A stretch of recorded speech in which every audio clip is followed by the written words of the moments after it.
অনন্ত মহারাজের সঙ্গে সাক্ষাৎ শ্রমিক ভট্টাচার্যের। অনন্ত মহারাজের বাড়িতে গিয়ে দেখা করলেন বিজেপির রাজ্য সভাপতি। অনন্ত মহারাজের কিছু ক্ষোভ রয়েছে, আলোচনার মধ্যে দিয়ে মিটিয়ে ফেলা হবে। প্রায় 1.5 ঘন্টা বৈঠক হয় দুজনের মধ্যে। যদিও বৈঠক নিয়ে কোনো মন্তব্য করেননি রাজ্যসভার বিজেপি সাংসদ অনন্ত মহারাজ। আমরা দুজনেই রাজ্যসভার সদস্য, একই দলের সদস্য, পাশাপাশি বসি।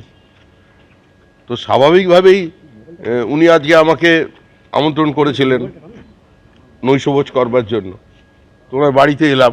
ওনার কিছু নিঃসন্দেহে ওনার আবেগ কিছু জায়গায় আহত হয়েছিল। আমরা দুজনের মধ্যে কথা বলেছি। আমরা কি চাইবো, উনি কি চাইবেন, বিষয়টা এরকম নয়। আজকের আমি এই বাড়িতে প্রথম এসেছি। এটা শুধু সৌজন্য সাক্ষাৎকার নয়, নিঃসন্দেহে তার মধ্যে রাজনীতি আছে, এটা অস্বীকার করবার কোথাও কোনো জায়গা নেই। আর কেন প্যানিং বা করবো? তো আমরা এখানে এসেছি, ওনার যা বক্তব্য কিছু উনি আমাকে জানিয়েছেন এবং আমিও সেটা যেখানে পৌঁছে দেওয়ার চেষ্টা করব। এবার যে খবরের দিকে নজর রাখবো, এসআইআর আবহে মতুয়া ইস্যুতে তৃণমূল ও বিজেপির টানাপোড়েনের মধ্যে শুক্রবার ঠাকুরনগরে গেলেন অভিষেক বন্দ্যোপাধ্যায়। অমিত শাহ থেকে শান্তনু ঠাকুরের নাম করে আক্রমণ শানিয়ে তিনি বলেন, হয় নিঃশর্ত নাগরিকত্ব, নয় অমিত শাহ গদি ছাড়ো। অভিষেক বন্দ্যোপাধ্যায় বেরিয়ে যাওয়ার পরেই কামনা সাগর থেকে জল নিয়ে এসে মন্দির শুদ্ধিকরণ করেন শান্তনু ঠাকুর। হয় নিঃশর্ত নাগরিকত্ব, নইলে মোদি গদি ছাড়ো। বিধানসভা ভোটের আগে এসআইআর নিয়ে মতুয়াদের একাংশের মধ্যে উদ্বেগ, অস্বস্তিতে বিজেপি। এই আবহে ঠাকুরনগরের মতুয়া ঠাকুর বাড়িতে গেলেন অভিষেক বন্দ্যোপাধ্যায়। মতুয়াদের নাগরিকত্ব ইস্যু উস্কে দিয়ে বিজেপির অস্বস্তি বাড়ানোর চেষ্টা করলেন। বিজেপি 11 বছর ক্ষমতায়, এই দেবো তাই দেবো বলেছিল না নিঃশর্ত নাগরিকত্বের কথা। আজকে আওয়াজ তুলতে হবে, হয় নিঃশর্ত নাগরিকত্ব, নইলে মোদি গদি ছাড়ো। হয় নিঃশর্ত নাগরিকত্ব, নইলে মোদি গদি ছাড়ো। হয় নিঃশর্ত নাগরিকত্ব, নইলে অমিত শাহ গদি ছাড়ো। হয় নিঃশর্ত নাগরিকত্ব, নইলে শান্তনু ঠাকুর দূর হাঁটো। মতুয়া ঠিকে নিয়ে বসে আছে এরা বিভ্রান্ত করছে মতুয়াদের উল্টে। নিঃশর্ত নাগরিকত্ব কাকে বলে আর শর্ত নাগরিকত্ব কাকে বলে সেটা আগে এই যে কটা অশিক্ষিত আছে সেই অশিক্ষিতগুলো কথা জিজ্ঞেস করে আসুন যান।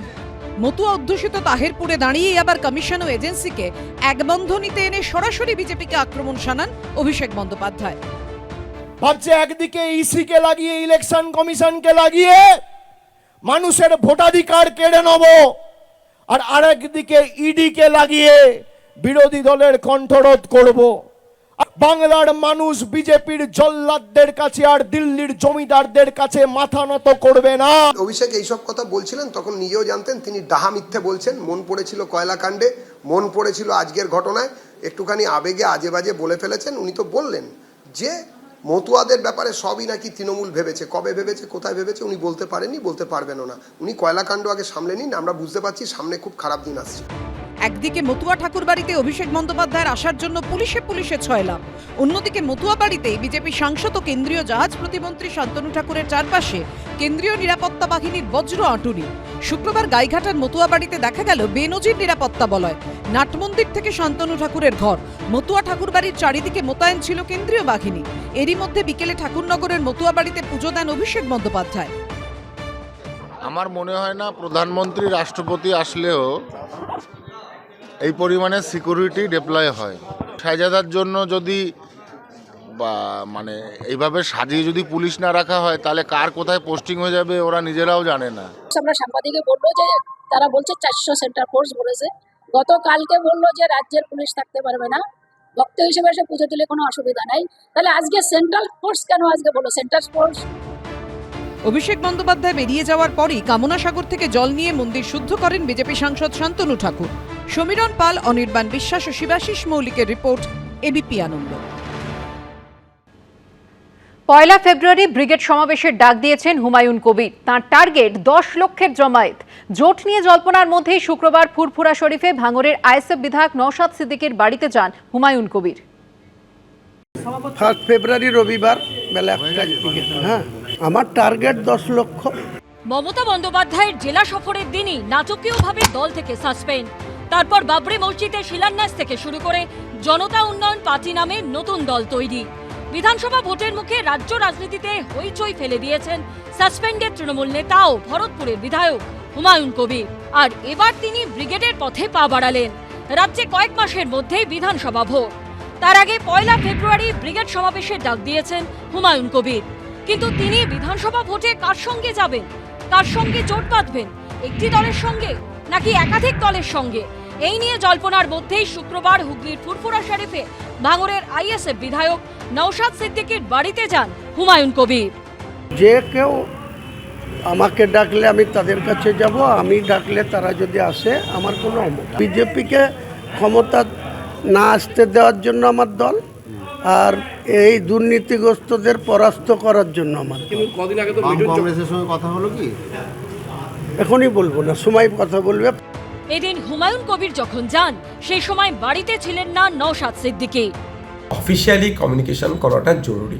এখনো পর্যন্ত কোনো অফিসিয়ালি কমিউনিকেশন আমাদের সাথে হয়ে ওঠেনি। একটা গঠনতন্ত্র আছে, একটা কমিটি আছে, সেই কমিটির কাছে তখনই প্রস্তাব রাখা যাবে বা আলোচনার টেবিল তৈরি হবে তখন, যখন একটা অফিসিয়ালি কমিউনিকেশন হবে। আমার জানা নেই ওনাদের অফিসিয়ালি কোনটা আনঅফিসিয়ালি কোনটা। যদি কারো মনে হয় যে তিনি একা লড়ে পারবেন, লড়তে পারেন। কাউকে চিঠি দেওয়ার মতো অত দুর্বল জায়গায় হুমায়ুন কবির নেই। বাম কংগ্রেস এখনো হুমায়ুন কবিরের সঙ্গে জোট বাঁধার কোনো ইঙ্গিত দেয়নি। তাই বারবার প্রশ্ন একটাই, শেষ অবধি হুমায়ুনের সঙ্গে কে যাবেন ভোটের ময়দানে?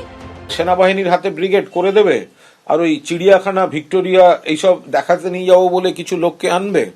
হ্যাঁ, চিড়িয়াখানায় ওই নানা রকম সব পশু পাখি ওই সব দেখাতে লোক নিয়ে আসবে। আর কিছু এদিক ওদিক অ্যান্টি তৃণমূল লোকজনকে ও বিভিন্ন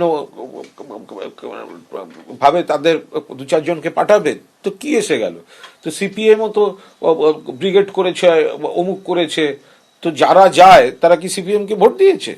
সিপিএম তো শূন্য। এমন ভাবেই করেছে যাতে পারমিশন কোনো কিছুই না হয়, বলবে আমরা চেয়েছিলাম তো আমরা করতে পারিনি। 2 তারিখ থেকে মাধ্যমিকের পরীক্ষা। মুসলিমদের একটা ঐক্যবদ্ধ সংগঠন কিছু করবার কথা ভাবছে। এগুলো সব পিছনে অনেক খেলা আছে, অনেক নাটক আছে। স্বাধীনতার আগে পশ্চিমবাংলায় মানে বাংলায় মুসলিম লীগ শক্তিশালী ছিল এবং হিন্দু মহাসভাও বেশ শক্তিশালী ছিল। স্বাধীনতার পর পশ্চিমবাংলায় মুসলিম লীগের এমএলএ ছিল, এমপি ছিল, হিন্দু মহাসভার এমএলএ ছিল, এমপি ছিল, কিন্তু পশ্চিমবাংলার মানুষ ধর্মভিত্তিক এই রাজনীতিকে পছন্দ করেনি।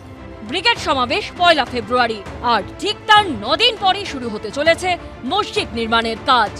সোমনাথ মিত্র, সুকান্ত মুখোপাধ্যায় ও শিবাশিস মৌলিকের রিপোর্ট, এবিপি আনন্দ। এবিপি আনন্দ, এগিয়ে থাকে, এগিয়ে রাখে।